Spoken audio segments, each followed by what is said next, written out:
Throughout time, public relations has had the power to influence people on how to behave or follow the constructs of society. There are many significant events dating back to early America where public relations changed the course of what could have been. There are a handful of noteworthy people and movements throughout the nation's history that have greatly influenced what we know public relations to be today. Media has not only integrated itself with traditional PR practices, it has basically swallowed it whole. One of the first known involvements of public relations in early America was conducted by Sam Adams and the Sons of Liberty. Together they orchestrated PR efforts during the Revolutionary War, including the organization and execution of the infamous Boston Tea Party. Samuel Adams wrote editorials, designed advertising, attended speaking events, and engaged key influencers in the event. He even designed the logo for the Sons of Liberty and named the Boston Massacre. Adams possessed the ability to inspire those he spoke to. He had amazing speaking and writing skills, which made him perfect for leading the PR scene at the time. Another mentionable figure in public relations history was P.T. Barnum. He was a very strategic publicist and ringleader in the 19th century, primarily known for using press to attract customers through false advertising. He coined the phrase, "No publicity is bad publicity." He not only advertised his circus, but also himself. He became the face of the circus industry and convinced countless Americans to come to his attractions, where he himself was the poster child. Henry Ford was another notable figure that created his image through public relations. He was the first industrialist to use the two basic public relation concepts, positioning and accessibility to the media. He knew that by making his cars affordable and giving his workers double the pay, making his cars even more affordable, that his creation would take off. He made this known through advertising. Franklin D. Roosevelt was one of the most famous presidents of all time due to his involvement in public relations. His fireside chats appealed to the people through a personal connection. The infamous New Deal that reformed the American way was his biggest contribution to American public relations. The father of public relations, also known as Edward Bernays, was an early leader in the PR field who developed many techniques for influencing the public opinion. He played a key role in shaping public relations by favoring the use of endorsements from opinion leaders, celebrities, and other key figures to strengthen the arguments that his clients wanted to make.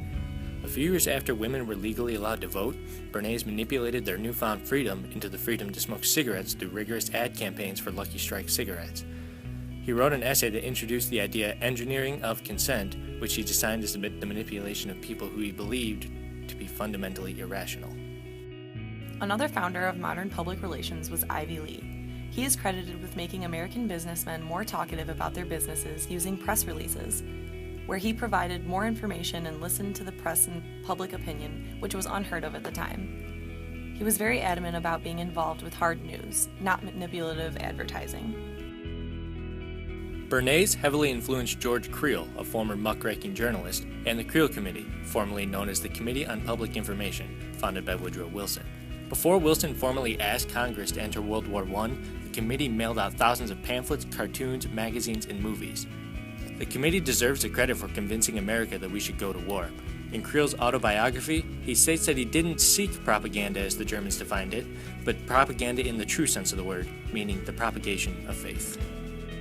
One of the most influential people involved in how PR is conducted today is Arthur Page. He set 7 principles that are used on how to address people and information in the field of PR. Tell the truth, prove it, listen to the customer, manage for tomorrow, conduct PR as if the whole company depends on it, true characters expressed by people, and remain calm, patient, and good-humored. When public relations was first developed, it was created as a way to communicate effectively with media. Throughout time, it has become a powerful marketing and advertising tool. Modern PR wants to secure coverage from the media and make the information available to everybody. Media has changed the way that segmentation occurs. Target audiences are easier to find and are easier to reach than they ever have been before.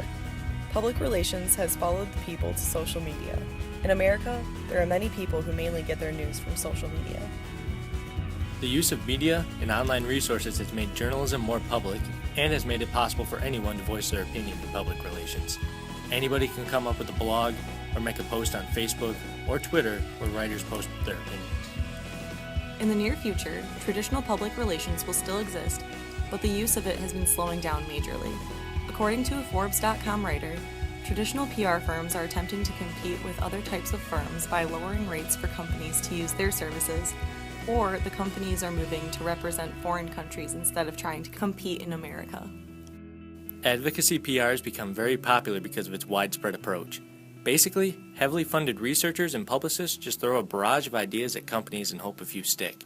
The ideas are thrown from every angle: conservative, liberal, environmental, energy saving, and so on. One example is in a study that refutes man-made effects on global warming. Drexel University paid $558 million to researchers to create notes that went against climate change. Public relations in America has gone through a major overhaul since its beginnings, from Sam Adams and the Boston Tea Party to P.T. Barnum and the circus, all the way through the social media-packed world we live in today. PR firms are looking to get as much information out as fast and cheap as possible. Another new form of technology will come along and take the place of social media at some point. The only question that remains is what form will public relations take next?